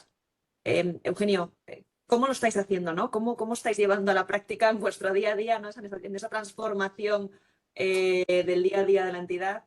¿Cómo se aterriza, ¿no? Este compromiso tan ambicioso? Podía haber empezado por Tony, joder, que está más avanzado que nosotros. Lo estamos haciendo con emoción, Tony, porque la descarbonización tiene un grado de emoción muy singular, ¿no? Bueno, yo me gustaría poner de manifiesto que estamos hablando del sector financiero español. Estamos hablando de dos de las grandes entidades de este país y probablemente de los más avanzados en términos de sostenibilidad en el mundo. Lo decimos así porque al final, si lo decimos desde el punto de vista de Europa, estamos hablando también desde el punto de vista global. Esto no es un tema de humildad o de otra cosa. Simplemente lo que quiero poner en manifiesto es que el grado de innovación, todo lo que estamos siendo en términos de pioneros en la banca española, hay que ponerlo en valor también, más allá de otras cosas que vemos en otros países de otras regiones del mundo, ¿no? Y nosotros dividimos el problema en dos. Creo que Jesús lo ha dicho antes, lo ha dicho muy bien, ¿no? Uno, lo que sería la huella operativa, la huella propia. Nosotros no somos grandes emisores, no quiero provocar con esto, pero es verdad que nosotros no somos grandes contaminantes. Bien, pues nosotros en 2018, en esta primera parte, Boya operativa, en CaixaBank, desde el 2018, como digo, somos netos, ¿no? Y es verdad que dentro del plan, como siempre tenemos que mejorar, dentro del plan de banca sostenible tenemos un plan de gestión medioambiental que tiene, bueno, mejoras desde el punto de vista de la movilidad eficiente de los equipos, perdón, movilidad verde de los equipos, tenemos temas relacionados también con la eficiencia energética de los edificios, con los proveedores, el engagement de proveedores, en ese comentario que hacía Blanca, que me parece muy acertado, de cadena de valor también, los de nuestra cadena de valor hay que formarles y hay que indicarles cuál es el camino si quieren seguir trabajando con nosotros y nosotros somos una pieza clave de todo esto, ¿no? Pero yo creo que, bueno, también lo que llamamos ambientalización de las compras de nuestro banco, ¿no? Pero yo creo que el reto, como todo, y seguro que Tony ahonda más sobre eso, está en la descarbonización de nuestras emisiones financiadas. Es decir, nosotros no contaminamos, pero sí que algunos de los clientes a los que financiamos, bueno, pues contaminan, ¿no? Y ahí está el verdadero reto, ¿eh? Nosotros, en el objetivo de ayudar, en impulsar la sostenibilidad y impulsar y ayudar a nuestros clientes en esta transición, nosotros nos adherimos a la Net Zero Banking Alliance en 2021, ¿no? Hicimos un ejercicio parecido que seguro que han hecho también otras entidades, un ejercicio de materialidad. Cómo identificamos los sectores dentro de los prioritarios, los dos inicialmente que nos parecían más singulares, ¿no? Oil and gas y power, generación eléctrica, ¿no? Básicamente porque tenía dos impactos, el propio y el derivado de que esas industrias impactaban o afectaban de manera singular al resto de sectores económicos, ¿no? El proceso, dejadme que lo diga así, una vez que haces un par de sectores, 4 o 3, los que llevemos internamente, ¿de acuerdo? Es bastante industrial. No quiero decir que no esté exento de dificultades, pero es un proceso bastante industrial en términos de entender las dinámicas del sector, las nuevas tecnologías, los horizontes temporales de maduración o de madurez de esas tecnologías, las tendencias, si queréis, ¿no? Y a partir de ahí, bueno, pues establecer métricas, establecer exposiciones, cuál es tu nivel de exposición, cuáles son las emisiones que te puedes atribuir, etcétera, etcétera, y establecer un punto de partida. Hasta ahí es todo industrial. Es ahí, a partir de ahí, donde yo creo que está la mayor dificultad, cómo conjuntamente con los equipos de negocio, pero también conjuntamente con los equipos de riesgo, establecemos dónde queremos llegar como banco. Repito, esto no vuelve a ser un tema de sostenibilidad puro, sino de cómo establecemos palancas que permitan hacer traccionar al sector más allá de la tendencia natural del sector a descarbonizarse. Este ejercicio es un ejercicio de concienciación interna que también está francamente bien, ¿no? Y que requiere, por supuesto, formación de los equipos, también cómo hacemos ese engagement de clientes, y ahí es donde me quería centrar, ¿no? Yo creo que el engagement de cliente, que es el otro comentario que has hecho, ¿no? Que habéis hecho, creo que también, como ha dicho Tony, se divide en dos bloques, ¿no? El CIB, el mundo de las corporates, de las grandes corporates internacionales, ¿de acuerdo? Con capacidad y con recursos suficientes, y ahí estamos ofreciendo pues una aproximación muy directa, ¿de acuerdo? En términos de ayudar en el advisory estratégico, en el advisory de ESG, pero también en el establecimiento y el diseño de los frameworks de financiación sostenible. Y yo creo que el gran reto, y no es que nos quite el sueño, pero sí que estamos trabajando de una manera muy intensa, es cómo podemos ser útiles para las pymes. Cómo desde la banca, y me ha encantado lo que ha dicho Blanca, ¿no? De al menos concienciar sobre las reflexiones que tienen que hacer, porque se van a ver impactadas de manera singular y eso es muy importante. Es muy importante que sean conscientes del impacto que puede tener la transición en sus actividades económicas y tengan capacidad y margen de maniobra para adaptarse, ¿no? Y ahí es donde estamos trabajando ya de una manera mucho más industrial por sectores en cómo podemos aproximarnos a las empresas, a las más pequeñas, por capas, no las más pequeñas del todo, por la siguiente fase de las empresas en ese proceso de descarbonización que van a tener que hacer. Y esto es un poco mi aproximación. Tony seguro que tiene mucho más experiencia. No, Eugenio, yo creo que has explicado muy bien y oye, me sumo a todo lo que has dicho. Llevamos tiempo trabajando en estos temas, es un proceso de aprendizaje y en nuestro caso hemos fijado objetivos en 6 sectores, además de los que ha apuntado Eugenio, estamos ya con objetivos en producción de cemento, de acero, específico también de carbón, en un phase out y también en la fabricación de vehículos, ¿no? Y seguiremos fijando objetivos en más sectores, ¿no? Entonces, bueno, en nuestro caso yo señalaría un tema importante, que es el de la evolución, de pasar de fijar objetivos a lo que es la operativización, ¿no?, de estos objetivos en nuestro día a día, ¿no? Cómo estamos llevando estos objetivos a la práctica e integrarlos en nuestros procesos, ¿no? Y yo destacaría aquí, pues, uno, pues la importancia de tener una gobernanza y un ownership muy claro de estos objetivos. Definitivamente hay que gestionarlos y abordarlos desde riesgos, desde negocio, desde estrategia a la hora de fijarlos, pero luego lo que sí que en nuestro caso hemos hecho es asignar a un owner muy claro dentro de la casa, que son los responsables de las distintas industrias, digamos, el front negocio, que es quien tiene que integrar ese objetivo, ¿no? Porque entiendan que es un objetivo que tienen que compatibilizar, ¿no?, con su objetivo de generación de negocio. Y por lo tanto, el owner, que el KPI de descarbonización del sector Power sea el que tiene que ser, el owner principal es el responsable de, digamos, de negocio de ese sector, ¿no? Y eso es fundamental para entender que quien tiene que traccionar con esto es el negocio, acompañando con ese engagement a los clientes, facilitando esa transición a toda la economía, como decía Eugenio, ¿no? Por lo tanto, ese es un tema importante. Y la otra, la elaboración de herramientas, ¿no? En nuestro caso tenemos una herramienta fundamental, que son los planes sectoriales, que estamos trabajando en todas estas industrias para ver esta transformación que también comentaba y ver cómo podemos acompañar a todo el sector, ¿no? Y en segundo lugar, pues indicadores en nuestro caso tenemos un indicador de transición en el que tenemos información de nuestros clientes, no solo información, digamos, de cuáles son sus emisiones hoy, cuál es su mix hoy tecnológico, sino sobre todo cuál es un poco la visión a futuro, forward looking, de cómo esa compañía tiene capacidad de resiliencia en este proceso de transición, ¿no? ¿Qué CAPEX tiene en cuanto a nuevas tecnologías? ¿Está invirtiendo en las nuevas tecnologías? ¿Cuál es su footprint y cuál es la regulación que les va a llegar en esos sectores? ¿Cuáles son las principales dinámicas de transformación del sector? Y ese te da un scoring concreto de ese cliente, que combinado con el riesgo de crédito o con el scoring de crédito nos permite tener una integración mayor en nuestra toma de decisiones, ¿no? Me quedo aquí, pero yo digamos que lo importante ahora es, una vez llevamos fijando objetivos, es cómo operativizar esos objetivos en nuestro business as usual, ¿no? Yo creo que eso es lo importante. Desde luego, yo creo que tanto Tony como Eugenio además habéis hablado, ¿no?, de sectores también muy relevantes, ¿no?, en los sectores que parece que cuando hablamos de sostenibilidad tenemos que necesariamente excluirlos y realmente necesitamos, ¿no?, hacerlos progresar, ¿no?, y transicionar y apoyar precisamente, pues, esos sectores que siempre y cuando puedan demostrar, ¿no?, planes de descarbonización pues robustos y creíbles, ¿no?, tengamos que acompañarlos. Como nos estamos retrasando un poquito en tiempo, voy a pasar a un punto, ¿no?, porque es verdad que hemos incidido mucho en toda la parte también medioambiental y climática, y es cierto que es también la urgencia, ¿no?, que nos impone la crisis climática, pero también tenemos que atender otros desafíos, ¿no?, de carácter social, donde quizás no tengamos métricas, ¿no?, y desarrollos de industria tan claros.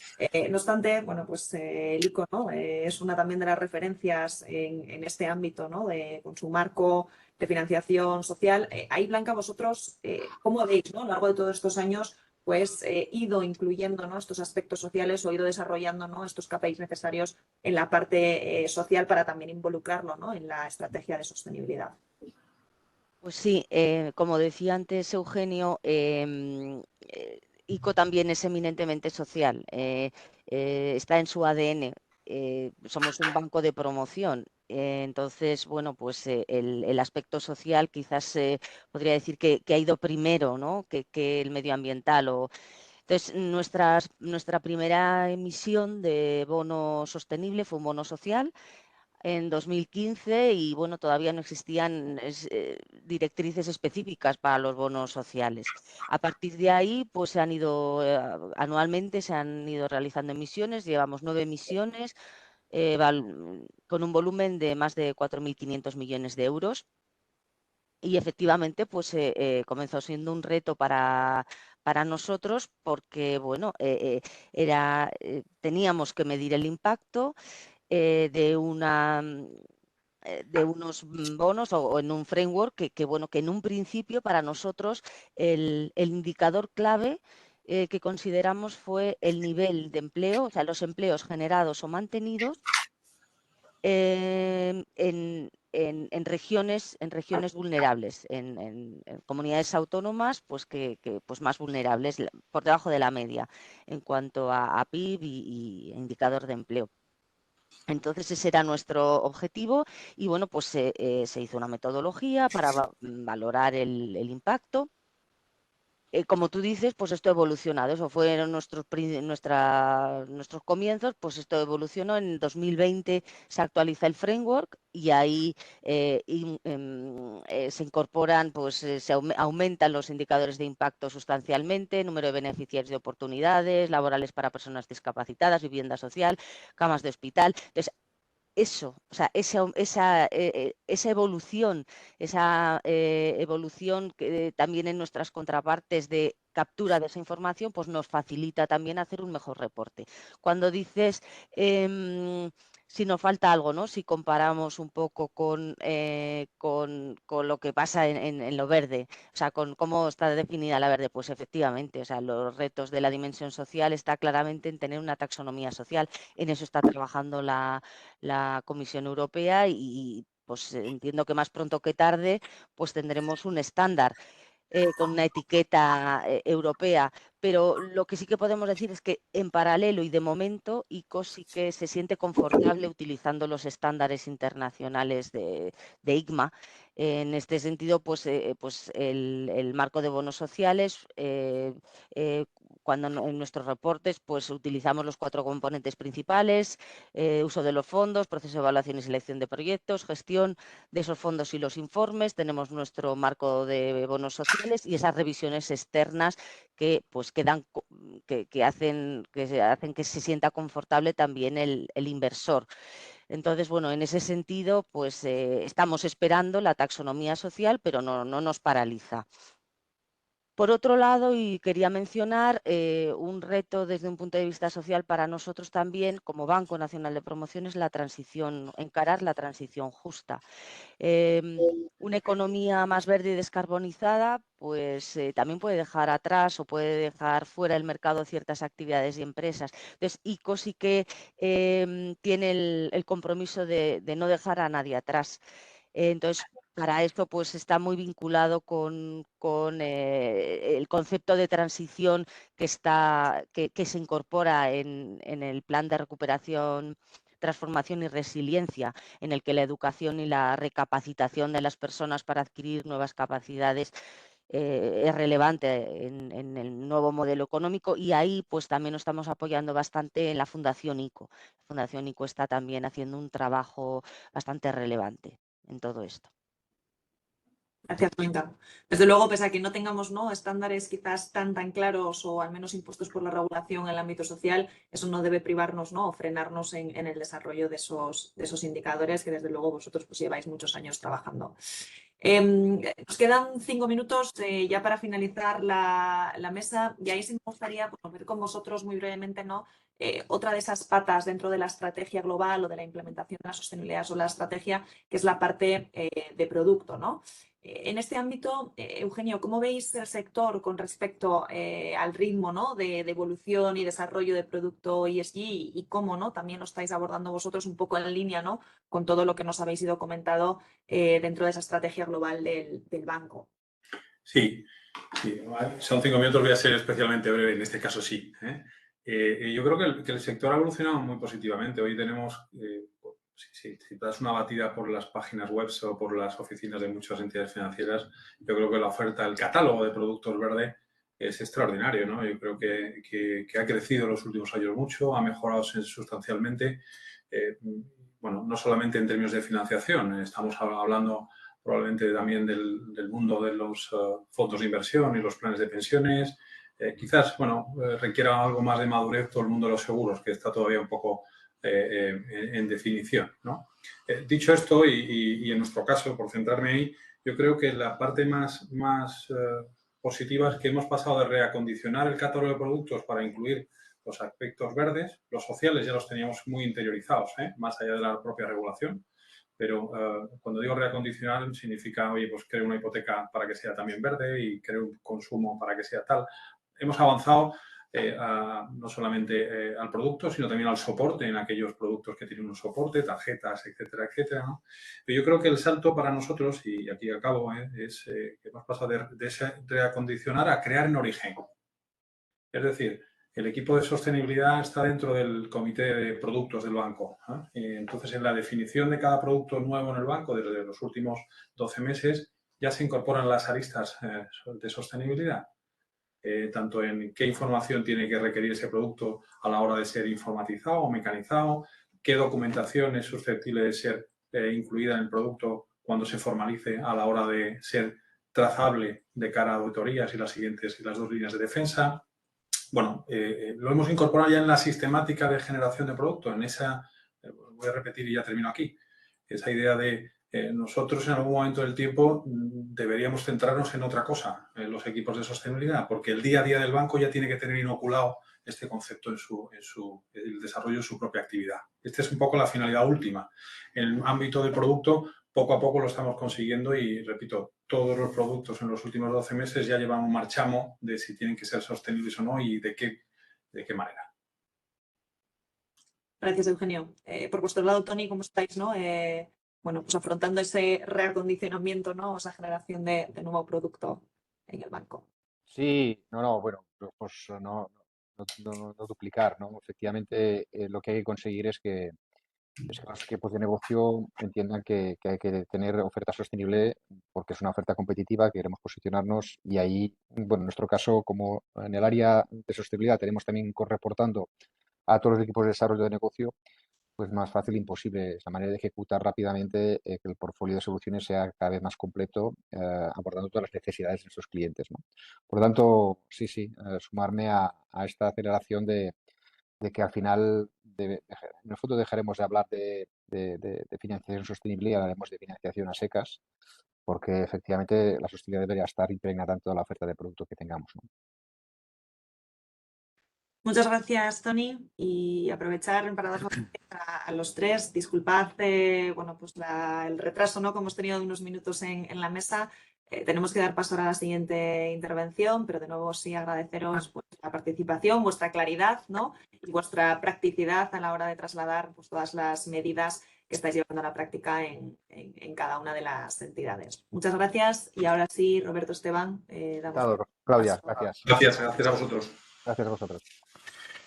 Muchas gracias, excelente mesa redonda, felicitaciones a los tres, a Blanca, a Eugenio, a Toni, por vuestra participación y por los esfuerzos que realizáis desde vuestras entidades para esa gestión de los riesgos climáticos. Y gracias a Claudia por moderar, nunca es fácil. En este caso yo creo que los ponentes lo han puesto fácil, aunque hemos cometido un pequeño error y nos hemos extendido 15 minutos más de lo que teníamos previsto.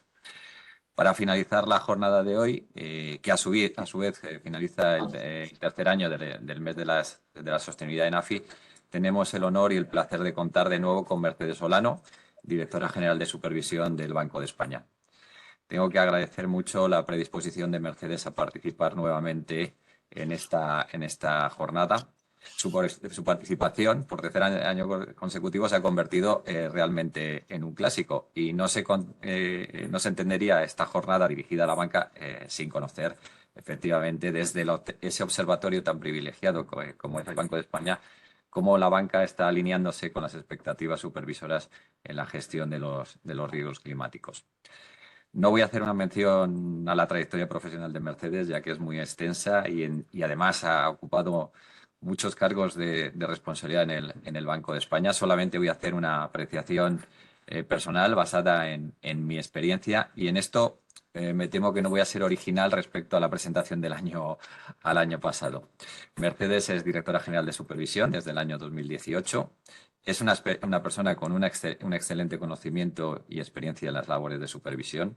No en vano lleva toda su vida dedicada al Banco de España, con funciones de supervisión tanto en España como de la actividad en Hispanoamérica de la banca española.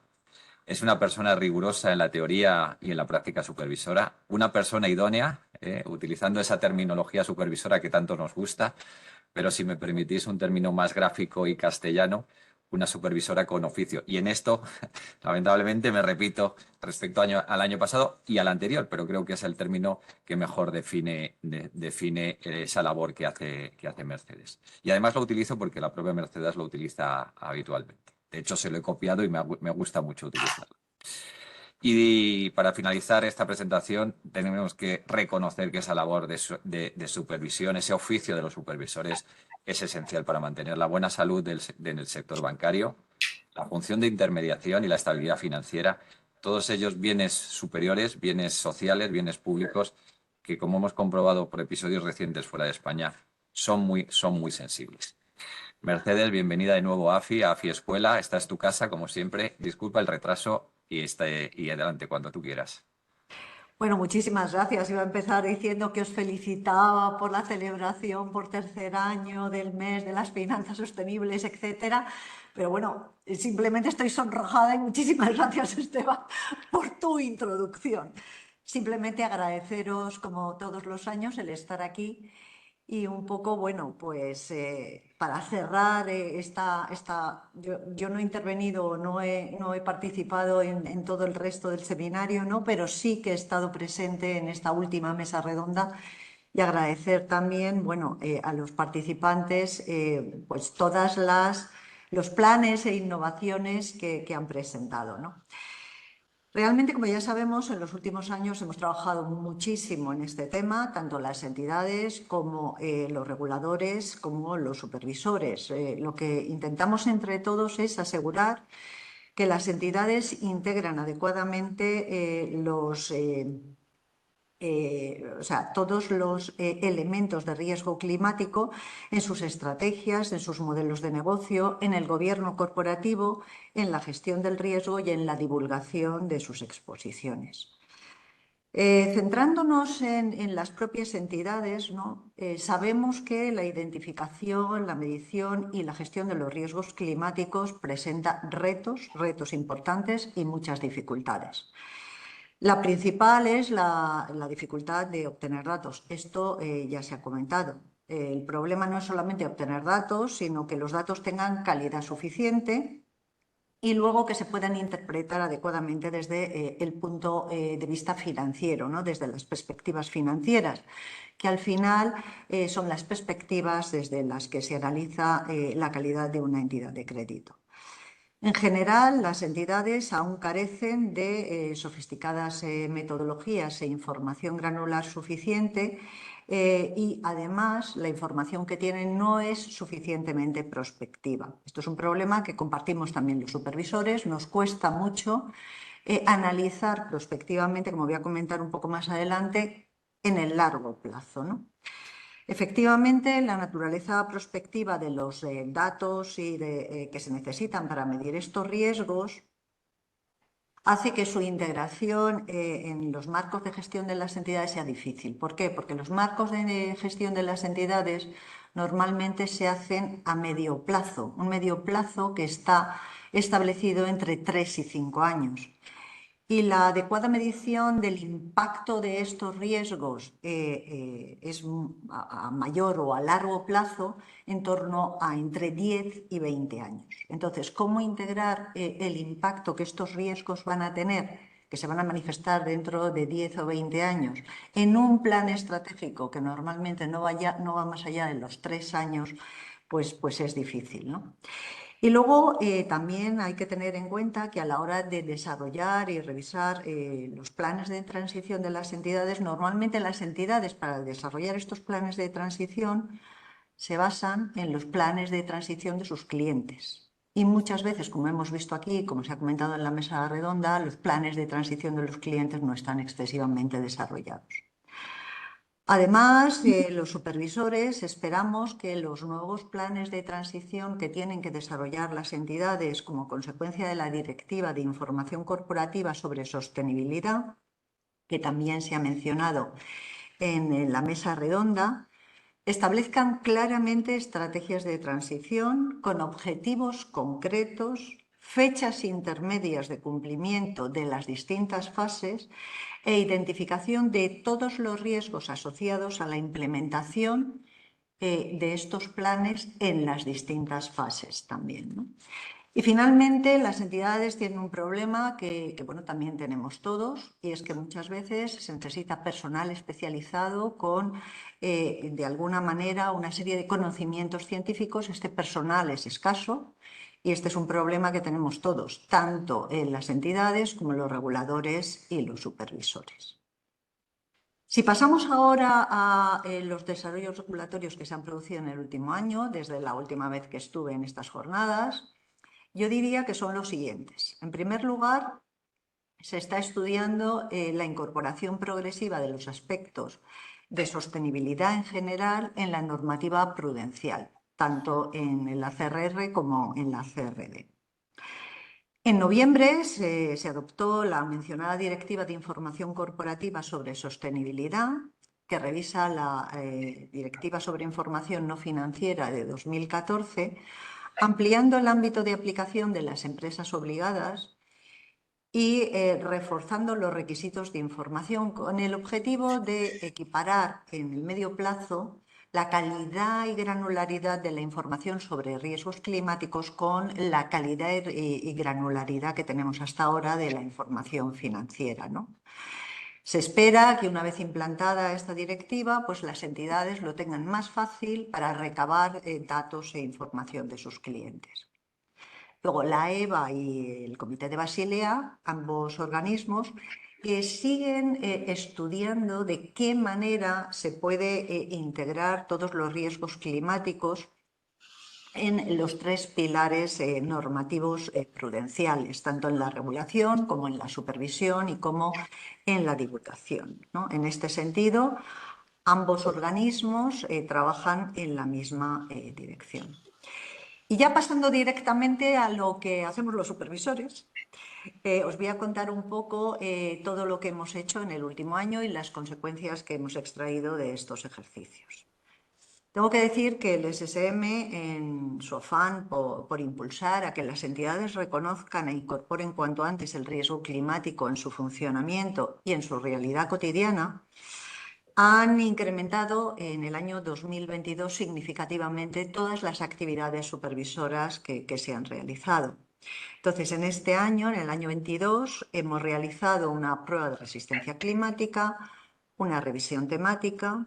Se han iniciado ya todas las reflexiones necesarias para ver cómo incorporamos los riesgos climáticos en el SRED y se ha hecho un ejercicio de estudio de cómo están realizando las entidades la divulgación de la información de los riesgos climáticos.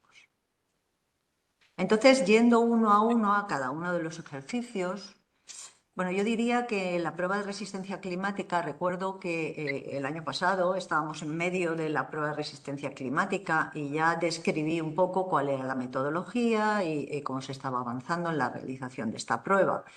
Hoy voy a hablar un poco de cuáles han sido las conclusiones. Por otra parte, son conocidas porque el SSM las ha publicado, ¿no? La primera conclusión es que efectivamente se ha observado una mejora en la calidad de la información sobre el riesgo climático de la que disponen las entidades de crédito. Sin embargo, el 60% de las entidades no cuentan con marcos sólidos de pruebas de resistencia sobre riesgo climático, ni disponen de los suficientes datos para hacer estas pruebas de estrés. La segunda conclusión pone de manifiesto la importancia de realizar una transición ordenada, ya que en ese escenario se reducirían significativamente las pérdidas respecto a las que tendrían que afrontar las entidades si se produjera una transición desordenada. La tercera conclusión es que la mayoría de las entidades no incluían este riesgo en sus modelos de riesgo de crédito y solamente el 20% lo tenían en cuenta como variable en la concesión de operaciones. Por lo que han comentado aquí dos entidades financieras, parece que se está evolucionando bastante en el último año desde la realización de esta prueba. En cuarto lugar, y en términos agregados, casi 2/3 de los ingresos de las entidades obtenidos de clientes empresariales no financieros procedían de sectores intensivos en emisiones de gases de efecto invernadero, que además están concentradas en un número reducido de contrapartes de gran tamaño, lo que incrementa la exposición de estas entidades a los riesgos de transición. Luego, en la parte del ejercicio que analizaba las proyecciones de pérdidas ante fenómenos meteorológicos extremos y en escenarios de transición con distintos horizontes temporales, los resultados ponen de manifiesto la heterogeneidad de los impactos entre las entidades y que estos impactos dependen en gran medida de los sectores y de la ubicación geográfica de las contrapartes crediticias que tienen las entidades. Yendo ya un poco a qué ha pasado con la revisión temática, bueno, ¿qué pretendía el Banco Central Europeo obtener de esta revisión climática? Bueno, pretendía tener una visión clara y una actualización del ejercicio que había hecho en el año 2021 sobre lo cerca o lo lejos que estaban las entidades de cumplir las expectativas supervisoras que publicó el Banco Central Europeo también en el año 20. Entonces, este ejercicio se ha realizado sobre 186 entidades, 107 significativas y 79 menos significativas. Y las conclusiones más importantes han sido que, efectivamente, ha aumentado el reconocimiento de la importancia de los riesgos físicos y de transición por parte de las entidades, ya que más del 80% concluyen que estos riesgos tienen un impacto material en su perfil de riesgo y en su estrategia. Y el 70% consideran que el riesgo es material dentro del horizonte de planificación empresarial que, como os he dicho, es de 3 a 5 años. También se ha producido progreso con relación a la arquitectura institucional, como se ha comentado también aquí por parte de 2 entidades financieras, para hacer frente a los riesgos relacionados con el clima. Más del 85% de las entidades cuentan con prácticas básicas en la mayoría de los ámbitos abordados por las expectativas del Banco Central Europeo. No obstante, se siguen observando carencias importantes y en torno a un 10% de las entidades se han quedado rezagadas y han mostrado que no existen progresos materiales en el último año. Algunas entidades han empezado a utilizar herramientas de planificación de la transición para mejorar la resistencia de sus modelos de negocio a largo plazo. Pero sigue prevaleciendo el enfoque que tienen las entidades de esperar y ver. Además, menos del 10% de las entidades utiliza información granular y orientada al futuro para gestionar los riesgos climáticos y medioambientales. Por ello, prácticamente todas las entidades deben realizar esfuerzos adicionales para desarrollar metodologías más sofisticadas, basadas en información más granular, que les permitan alcanzar un grado aceptable de la cobertura en sus principales carteras, en sus principales zonas geográficas y analizando o incluyendo los principales factores de riesgo. También es imprescindible que las entidades trabajen para mejorar la capacidad de ejecución de sus propuestas, de sus propios procesos y de sus planes, ya que se ha visto que el 55% de las entidades han diseñado prácticas que luego no han llevado a la práctica, y valga la redundancia. Y un quinto de las entidades reconoce que ni siquiera han ejecutado una serie de medidas que había decidido su Consejo de Administración.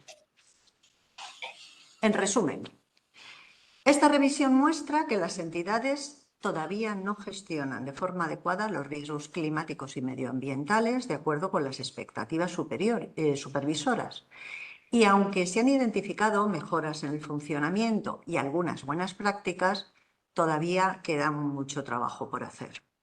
De hecho, a partir de los resultados de esta revisión temática, se han incorporado a la Carta SRED una serie de requerimientos cualitativos para las entidades. Y adicionalmente, y tomando el resultado de los 2 ejercicios anteriores, tanto el Stress Test como la revisión temática, el Banco Central Europeo ha enviado cartas de manera individualizada a cada una de las entidades participantes en estos ejercicios, describiendo cuáles son las principales deficiencias identificadas y fijando unos plazos específicos para subsanarlas. En general, aunque hay plazos específicos para cada una de las entidades, pero en general se espera que antes de marzo del año 23 las entidades tendrían que tener, o sea, ya se ha cumplido este plazo, tendrían que haber tenido una adecuada clasificación de los riesgos relacionados con el clima y medioambientales y una evaluación completa del impacto de estos riesgos en sus actividades.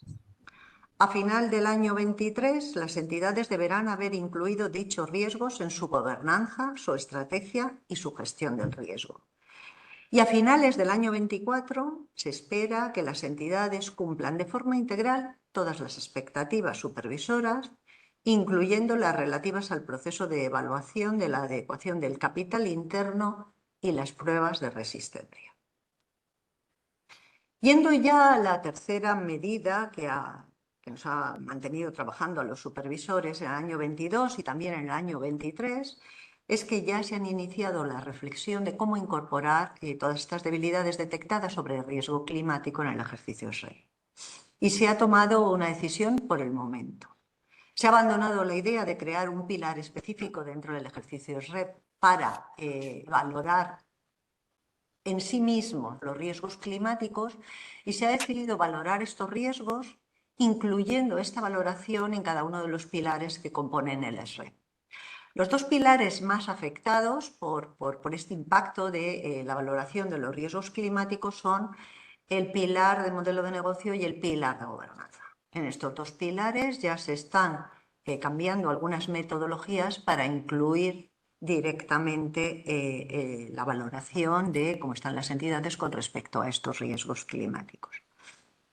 Y yendo ya al final, al último ejercicio que se ha hecho, que ha sido el de evaluación de la divulgación de información sobre riesgos climáticos que están haciendo las entidades, tengo que decir que bueno, el Banco Central Europeo ha publicado un informe que recoge el tercer ejercicio de evaluación de esta información que publican las entidades.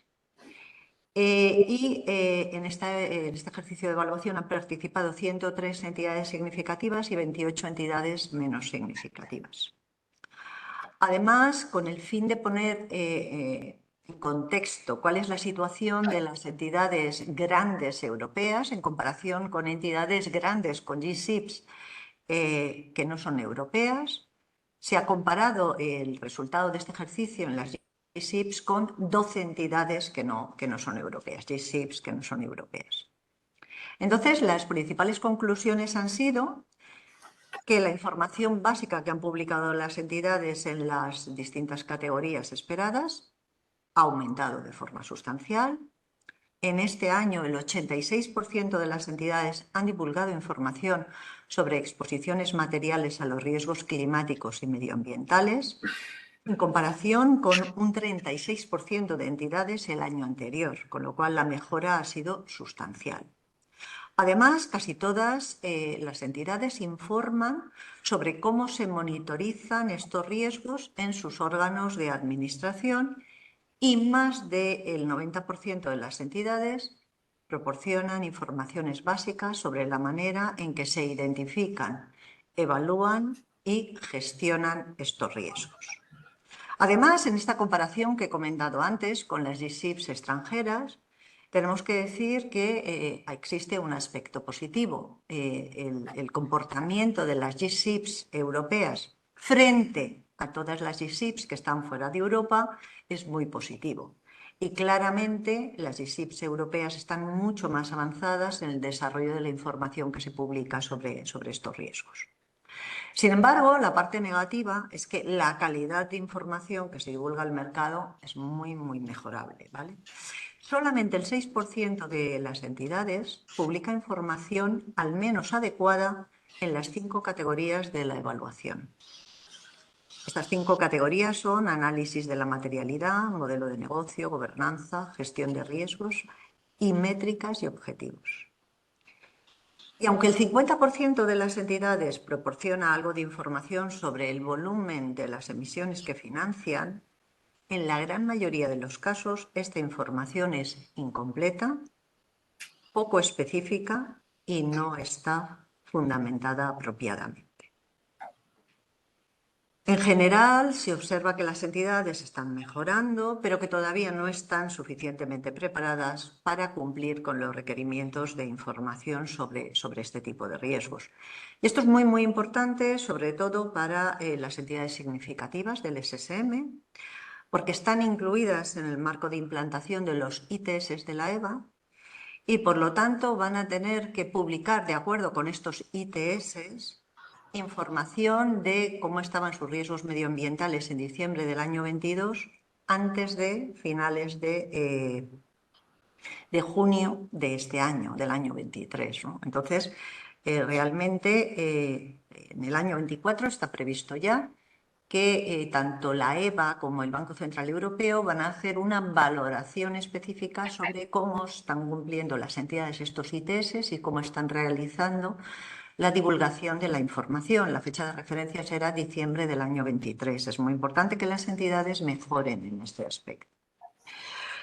Bueno, ya para concluir, quiero señalar que si bien somos conscientes todos de las dificultades existentes para realizar una gestión prudente de los riesgos derivados del cambio climático y deterioro medioambiental, creemos que tenemos que seguir trabajando intensamente para ir solventando y superando estos obstáculos.